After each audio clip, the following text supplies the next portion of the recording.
Jocelyn, bonjour. Bonjour. On n'a pas trop l'habitude de vous voir en conférence de presse.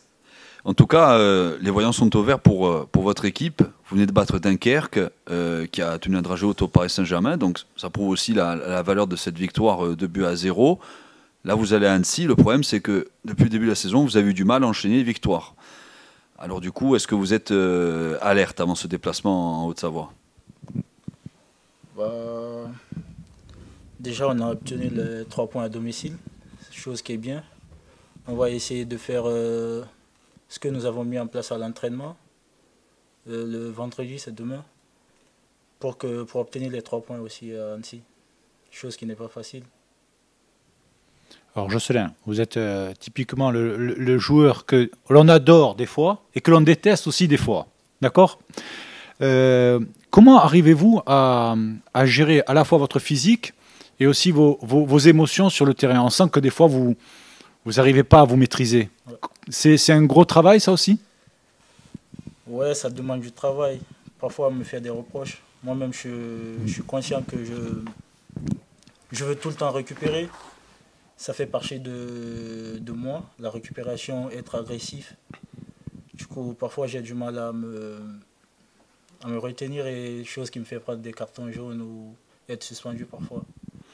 Justement, depuis le début de la saison, qu'est-ce que vous avez appris de vos discussions avec Benoît Tavenot, votre entraîneur depuis cette saison? Qu'est-ce qu'il vous a dit pour essayer de vous canaliser un peu?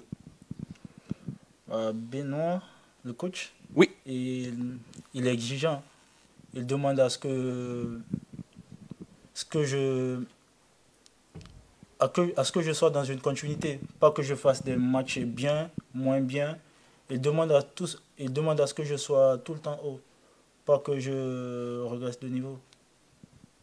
Cette année, vous avez pris quand même pas mal d'importance, hein. Vous êtes très souvent titulaire, vous avez pris du galon malgré votre jeune âge. Comment est-ce que vous évaluez un peu votre saison aussi du point de vue personnel, même si elle n'est pas encore terminée? Ouais, cette saison, j'ai eu du mal au début de saison. Je pense que j'ai fait moins de matchs que la saison dernière. Parce que là, je suis à 21 ou 22. La saison dernière, j'ai fait 32 carrément. Et... Parce que vous avez été expulsé. Ouais. Il y a moins de journées aussi. Ah ouais, c'est vrai, il y a moins de journées, c'est vrai. Du coup, et ouais, il faut toujours performer pour être présent, faire des bonnes séances. Et voilà quoi, le premier match aussi. On a l'habitude d'entendre qu'avec Tom Ducrot, vous formez la paire idéale. Bilout. Bilout. Son prénom, Bilout. Qu'est-ce que vous en pensez? Et si jamais Loïc Etoga devait remplacer Tom Ducrot, comment vous entendez avec lui? Il faut bosser à l'entraînement. Ducrot, c'est la 2e ou 3e saison qu'on joue ensemble. J'ai plus l'habitude de jouer avec lui. Mais Toga aussi, c'est un bon joueur. C'est à lui de s'adapter ou à moi de... De toute façon, on va faire comme ce que le coach a demandé. Il ne faut pas inventer quelque chose. Donc on va commencer par les blessés, parce qu'il y a des nouveautés. Donc Guevara, c'est pas une nouveauté, il va se faire opérer le 9, la semaine prochaine. On a un souci avec Ducrot depuis le match de Dunkerque, il a une petite alerte au mollet, donc on l'a laissé tranquille toute la semaine, il ne jouera pas demain. Et on a eu un souci avec Harris là, sur l'entraînement d'hier, avec Zach, problème de dos. Donc il est sorti pour ça contre Dunkerque. On a essayé de l'aménager, il s'est plutôt bien entraîné, mais hier il s'est retrouvé le dos complètement bloqué hier soir, donc il sera hors groupe. Donc ça c'est blessé.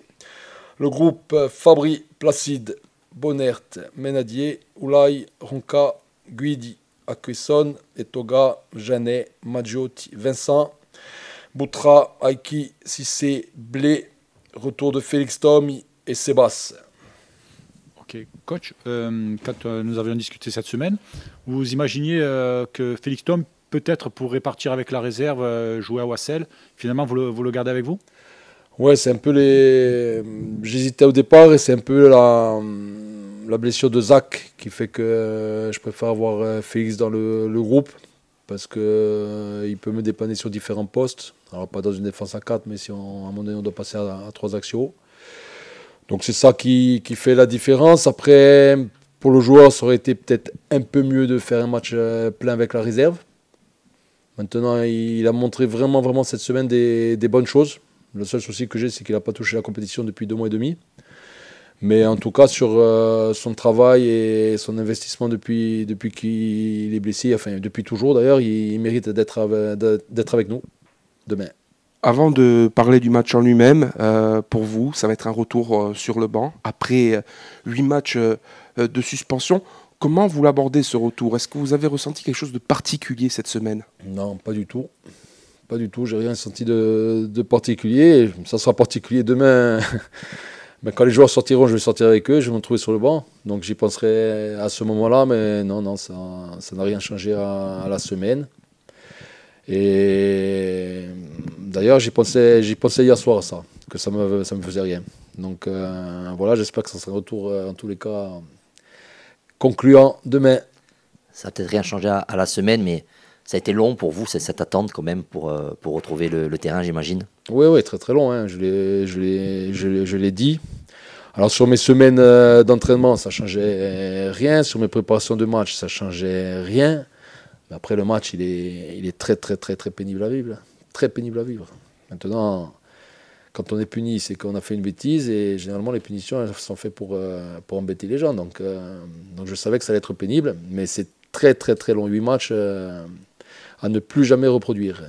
Justement, est-ce que ça vous a appris des choses sur vous-même, sur votre façon de gérer la frustration ou, je ne dirais pas la colère, mais peut-être des montées d'énervement, on va dire?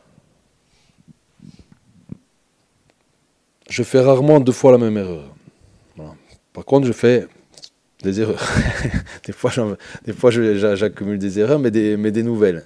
C'est sûr que la prochaine fois qu'il y a un match où je suis plutôt frustré du contenu, plutôt frustré du déroulement, et qu'il y a un joueur adverse qui me tient un ballon à 1 mètre, je vais aller à l'opposé. Je pense, mais on ne peut jamais dire jamais. Après on essaye de se bonifier, on essaye d'apprendre de ses erreurs. C'en était une, hein, clairement.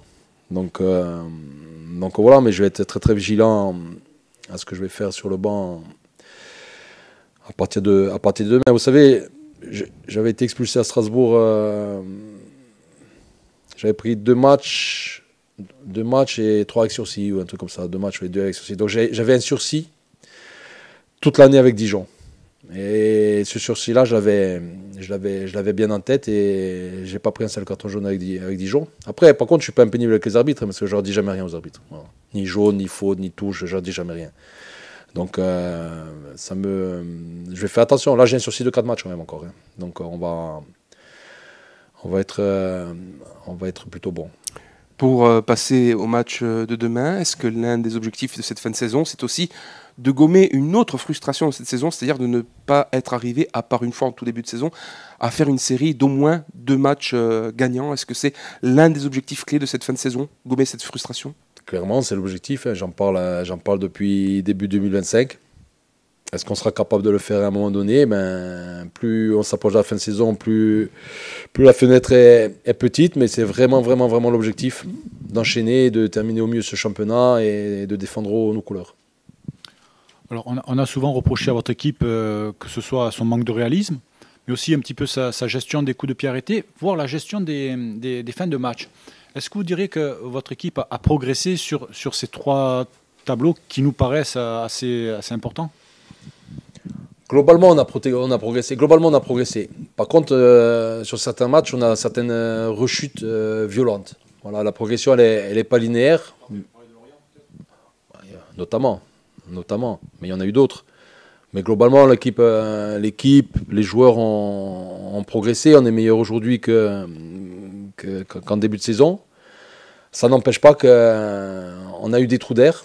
Donc j'en ai parlé à la fin du match de Dunkerque. L'objectif, c'est quoi? C'est d'être régulier et consistant sur les 6 derniers matchs. Voilà, je veux plus de trous d'air. Je n'aimerais plus de trous d'air. Alors, on a vu lors du dernier match une sorte de test quand même pendant toute la première période. C'est Doumégoui quasiment au milieu de terrain en train de marquer de façon individuelle Skita. Est-ce que ça fait partie de ces tests de fin de saison de voir ce que certains joueurs peuvent donner à des postes qui ne sont pas au départ le leur? Non, c'est une question d'animation.